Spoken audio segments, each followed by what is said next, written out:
What's something you wish your family would just admit already?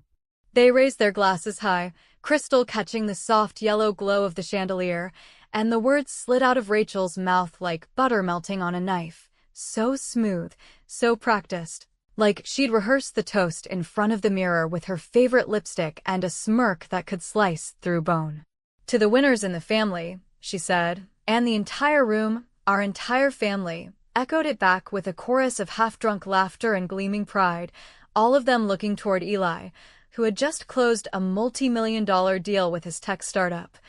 And then toward Rachel herself, because of course she'd just been named the youngest chief of surgery at St. Luke's. The clinking of glasses filled the dining room like applause after a performance, and yet there I sat, still, silent, unnoticed, the rim of my glass untouched and trembling just slightly in my hand. I was right there.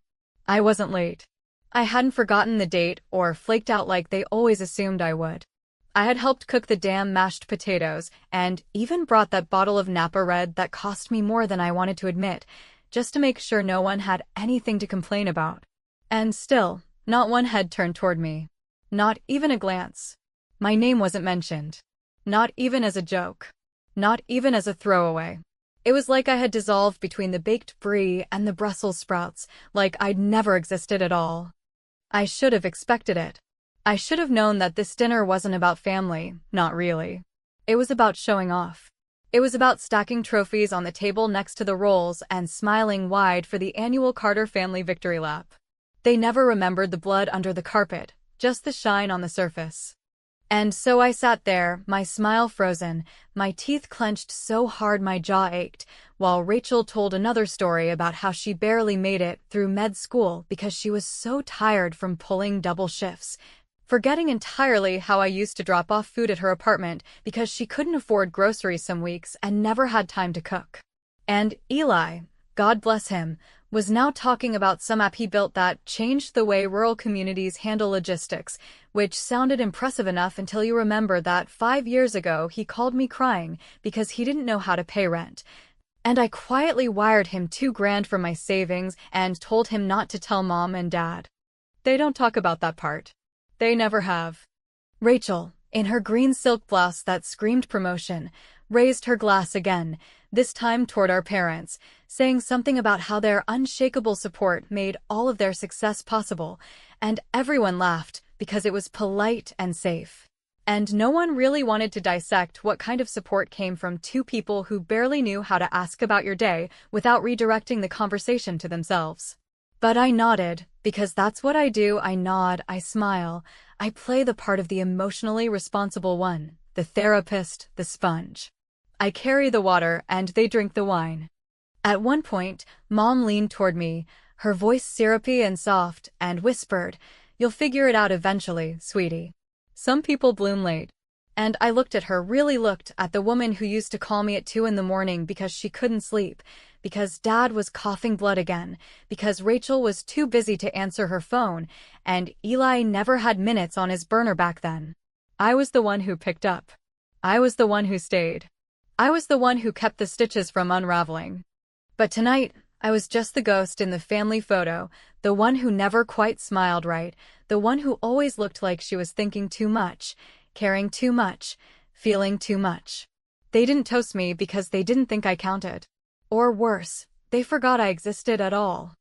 By dessert, the rage had settled into something colder, deeper, not fire, but ice, quiet and sharp and clean. I listened to Rachel talk about the custom cabinetry in her new kitchen and watched Eli show off pictures of his stupid Tesla with the custom license plate that said Code King. And I thought about the years I spent patching holes in this family's emotional drywall, doing the kind of work no one puts in resumes or plaques or Instagram bios. When Dad asked me what I was up to these days, I gave him the same answer I always do, just taking a little time off. He nodded, said nothing, and turned back to Rachel, who was now talking about some conference in New York where she might speak on a panel about surgical innovation. No one asked why I took time off. No one asked how I was managing. That's the thing about emotional labor, people don't see it until it's gone, and even then, they blame you for not warning them before you walked away. I sat through the whole thing. I even helped Mom load the dishwasher. I hugged everyone goodbye like nothing was wrong, like I wasn't screaming under my skin, and when I got in my car, I didn't cry. I didn't scream. I didn't even breathe hard. I just sat there, in the dark, with the engine idling and my hands clenched on the wheel, and I opened my phone. My thumb hovered over the airline app. I didn't know where I was going, not yet, but I knew one thing for certain: I wasn't going home. Not tonight. Not for a while. Maybe not ever. Because if they were going to raise a glass to the winners and pretend I wasn't sitting right there with a lifetime of receipts and a stomach full of resentment, then I was going to make my own damn toast, with better wine, in better company, in a better city. One they couldn't ignore. And when I did, I wasn't going to send a text. I wasn't going to write a letter or post a quote on Facebook like some passive-aggressive millennial martyr. No. I was going to go live. I was going to give them a show. One they couldn't scroll past. One they'd remember. Even if they hated me for it. Maybe especially then. The flight wasn't planned, it wasn't thought through, and it certainly wasn't rational by any definition the people in my life would have considered acceptable, but that, in itself, was a kind of liberation I hadn't felt in years, maybe even decades. And when I booked the ticket to Dubai at 2:30 in the morning, sitting alone in my parked car with the family's laughter still echoing inside my skull like a cruel laugh track that wouldn't stop playing, I didn't flinch, didn't hesitate. Didn't weigh pros and cons like I usually did before even ordering lunch. I just tapped, paid, packed a carry-on with more emotion than clothes, and drove straight to the airport with a kind of calm that felt suspiciously like numbness, but, on the edges, had that electric hum of something more dangerous: clarity. It wasn't that I had always dreamed of going to Dubai, though, sure, the city had been on the mental vision board I kept buried under realism and practicality. It was more that I needed a place that felt like the farthest possible point from home without physically leaving Earth, a place where my name meant nothing, where nobody knew who I had been, who I had sacrificed for, or who I had allowed to build their empires on the soft foundation of my silence. The moment I stepped off the plane and felt that thick, gold-drenched desert air press into my skin like a warmed air, I knew I had landed exactly where I needed to be, not because it made sense, but because it didn't. That was the whole point. For once, I wasn't the sensible one. I wasn't the helper, the listener, the goddamn safety net. I was just a woman in a new city with a passport, a pair of sunglasses, and a rage that had finally grown legs and followed me across oceans. The hotel was absurd, towering above the marina like a temple built for people who'd never heard the word budget, and when I walked into the suite, yes, suite, because if I was going to unravel, I wanted velvet curtains and a view of the water while I did it. I dropped my bag, opened the minibar, pulled out a tiny, overpriced bottle of gin, and sat on the balcony for what must have been 3 straight hours without saying a word, just listening to the city hum below me while my brain slowly unspooled the last few years of being overlooked, undervalued, and told, in thousands of quiet, subtle ways, that I simply didn't count.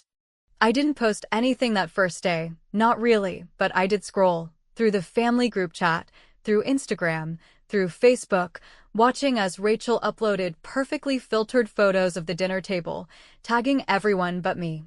And Eli shared a story about celebrating wins with the people who've always believed in me, a sentence so hypocritical I almost threw my phone into the gulf. But instead, I typed something vague and sharp into my story. Sometimes it's not about leaving a place, it's about leaving the people who only ever saw one version of you and decided that was all you'd ever be. I didn't tag anyone.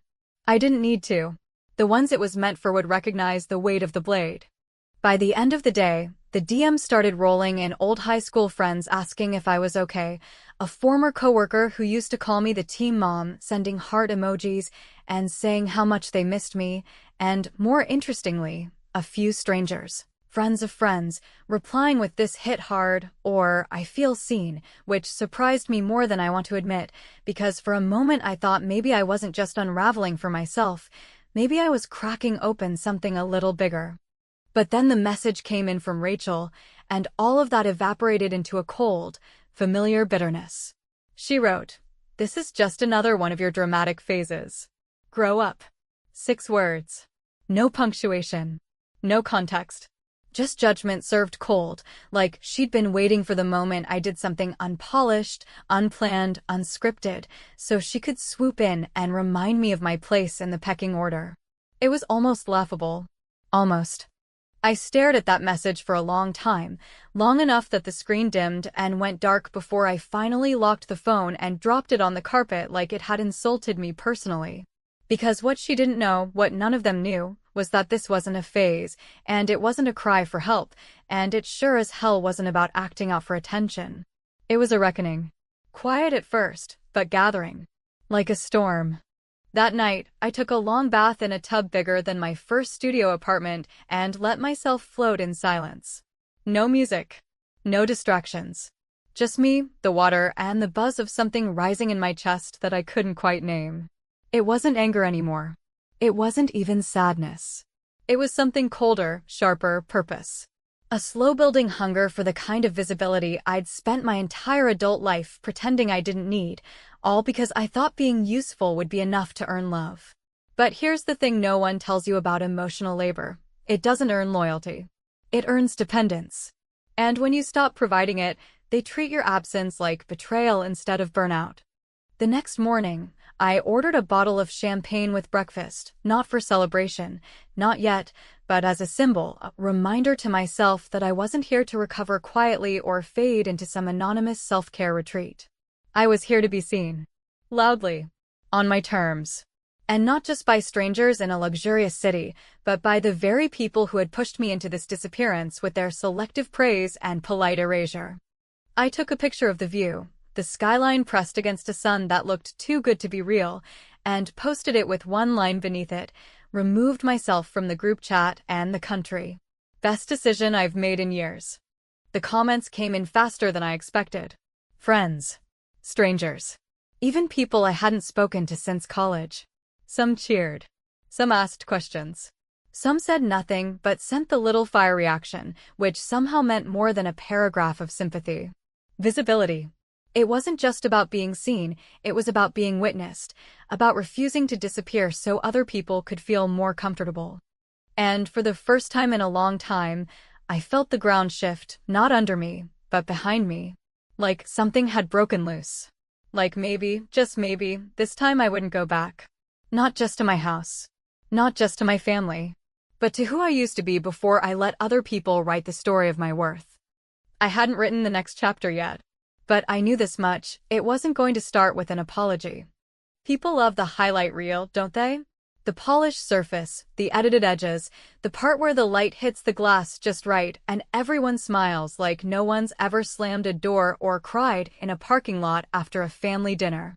But behind every story of success that gets toasted at mahogany tables with imported wine and overcooked moral superiority, there's another story no one dares to tell because it isn't shiny or convenient or easy to post about. And that story, my story, doesn't come with a trophy or a LinkedIn update or applause from people who only value you when you look like their definition of achievement. It comes with silence. It comes with being forgotten while you're standing in the same room. It comes with knowing that every inch of their triumphs is built on bricks you laid with bare hands and never once asked to be thanked for. I remember the night my sister called me, 3 days before her med school finals, crying so hard I could barely make out the words, her voice shaking as she said she hadn't eaten in 2 days and didn't have time to even shop, much less cook. And she was so damn tired she thought she might crash her car just driving to the hospital. I was living on instant noodles myself at the time, in a shoebox apartment with mold in the corners and a boss who treated me like a glorified receptionist. But I still scraped together $40 I didn't have and had groceries delivered to her place anonymously because I knew that if she realized how close I was to crumbling myself, she'd feel guilty. And guilt was the one thing Rachel couldn't process without turning it into anger. Or take Eli, the genius, the golden boy, the visionary. He wasn't always that. He was a lost kid with big eyes and no direction who once stood outside a college admissions office looking like he was going to vomit because he couldn't fill out the FAFSA form.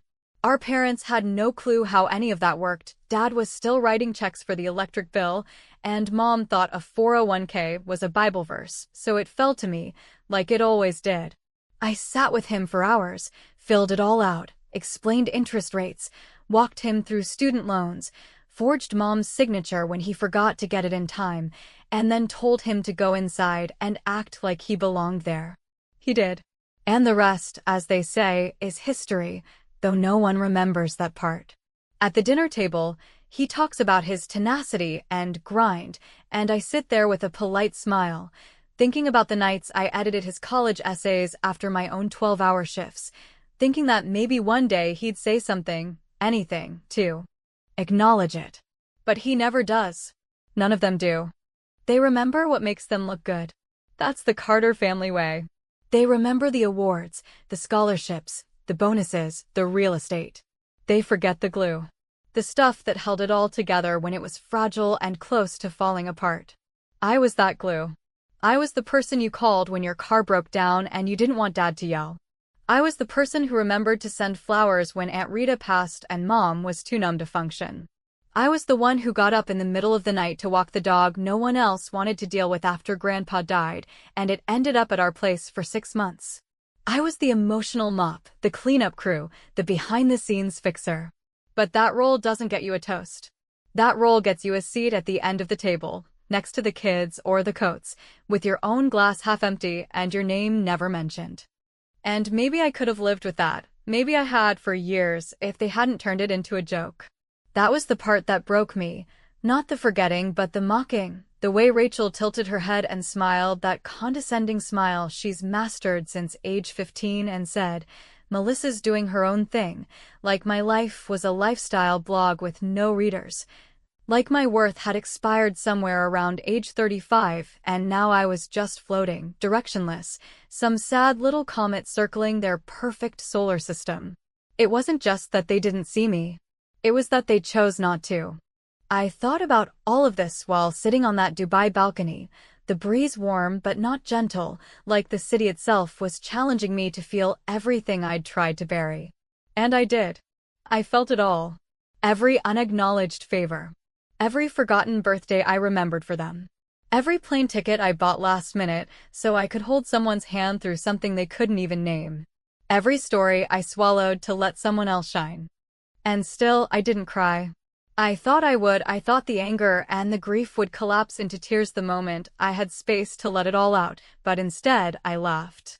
Quietly at first, just a breath through the nose, but then louder, fuller, a sound that startled even me because it wasn't sad. It was clear. It was clean. It was the sound of someone finally waking up from a long, exhausting dream and realizing the room was always unlocked. I could have left at any time. I just didn't believe I deserved to. That was the moment the idea began to form, not fully shaped, not yet a plan, but a pulse, a whisper, something electric under my skin that said, "What if you told your version? What if you stopped waiting for recognition and took it? What if, just once, you raised the glass for yourself and let the whole damn world watch?" I didn't know what that would look like, not yet. But I knew one thing with certainty: I wasn't going to stay silent. Not anymore. Not when I had carried so many stories on my back and been asked, time and time again, to smile like it didn't weigh a thing. They could toast each other. They could raise glasses and pat themselves on the back until their arms went numb. But I had something better. I had a truth they couldn't touch.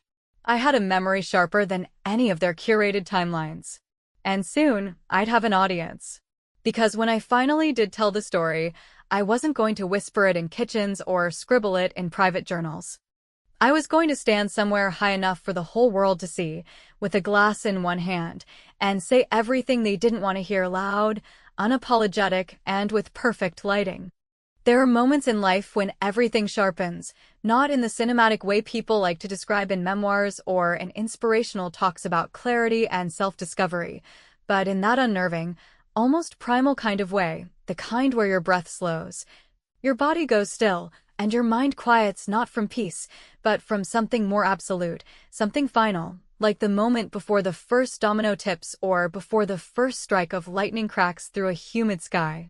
That was exactly how I felt standing barefoot on the cool marble balcony of the hotel, staring out across a city I had no history in, holding a bottle of Dom Perignon in one hand and my phone in the other, my thumb hovering just above the Go Live button on Instagram, knowing with a strange and electric certainty that whatever happened next, there would be no going back. It wasn't premeditated in the usual sense. I hadn't scripted anything, hadn't outlined talking points, hadn't even rehearsed what I might say, but the emotion behind it, the weight of the years I had swallowed in silence, the ache of being dismissed by the very people I'd sacrificed the most for, had fermented inside me until it had become something volatile, something too potent to bottle up any longer. And it only felt right to open it with a cork that could be heard across continents. The city glowed in a way that made everything below feel fictional. Cars slid along wide avenues like silent fish in an aquarium. Lights from the Burj Khalifa pulsed rhythmically like the heartbeat of something inhuman. And in that surreal, suspended moment, I tapped the screen and watched the familiar 3-second countdown begin, as if the universe itself were giving me one last out, one final pause before I ripped the curtain open and let the light hit every dusty corner they thought I'd keep hidden. 3, 2, 1, and then I was live. At first, it was just me and the skyline, the distant hum of traffic, a low whisper beneath my voice as I started to speak, not loudly, not theatrically, but with a steadiness that surprised even me. As though the version of myself I'd always hidden behind practicality and modesty had suddenly stepped forward, perfectly calm, fully formed, and entirely done with pretending to be less than she was. I didn't introduce myself, didn't offer disclaimers or apologies. I simply lifted the bottle into view, tilted it toward the glowing horizon, and said, "This one's for the people who got left out of the toast." There was a pause, just a few seconds of silence as the viewer count began to climb, one by one at first, then faster, like raindrops turning into a storm. The comments trickled in, confusion at first. "Where are you? What's going on? You okay?" And then recognition, then curiosity, and then something deeper, attention. Real, undivided attention. The kind I hadn't felt in years. I told the truth, not all of it, not yet, but the parts that mattered. I talked about how it feels to give and give and give until you don't recognize your own name anymore. About what it does to a person when their entire identity becomes defined by how useful they are to others. About the quiet erosion of self-worth that happens when your love becomes expected instead of appreciated. I didn't name names, didn't drag anyone directly, because this wasn't about revenge in the petty, gossipy sense. This was about reclamation.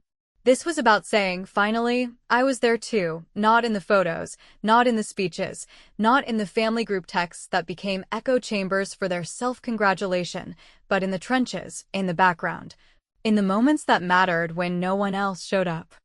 And then, with the city glowing behind me and a glass of champagne in hand, I looked directly into the camera and smiled, not with bitterness, not with sarcasm, but with a kind of raw satisfaction, and said, "Cheers to the ones who held the line and never got a standing ovation.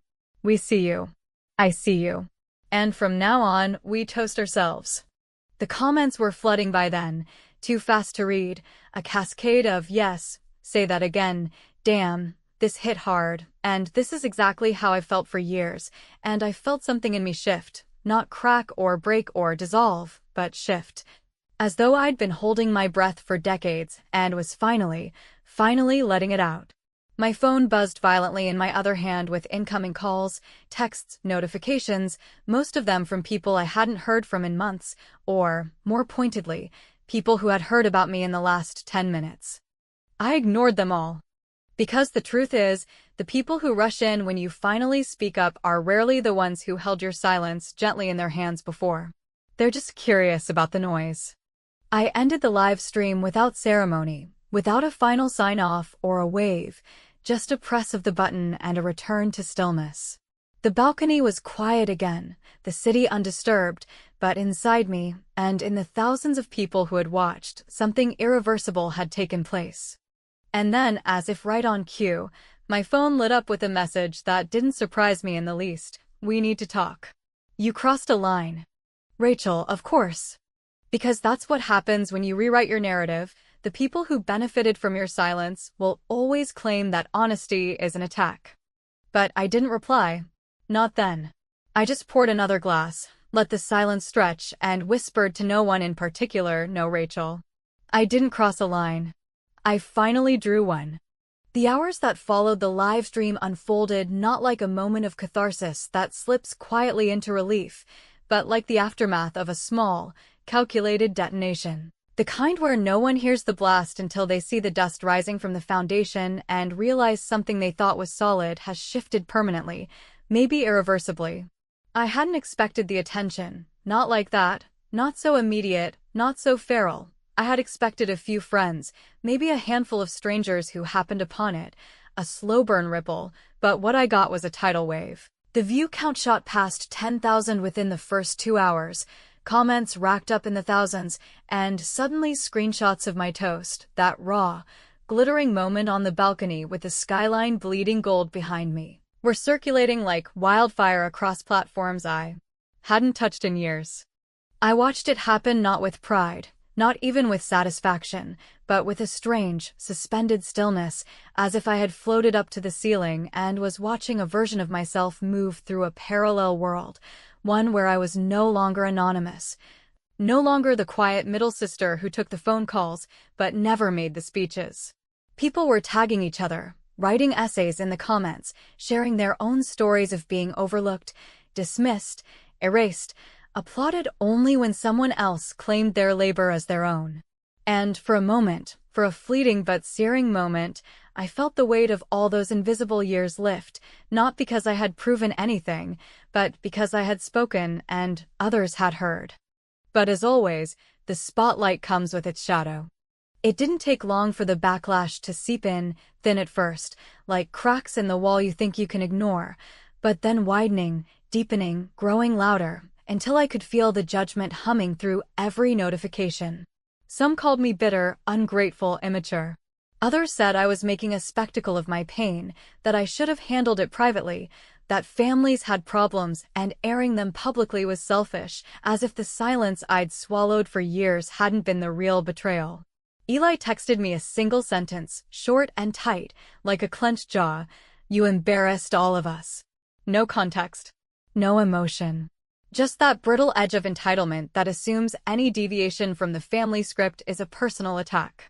Rachel's messages escalated from passive-aggressive to vaguely threatening, not in the literal sense, but in that familiar tone she uses when she feels like control is slipping through her fingers.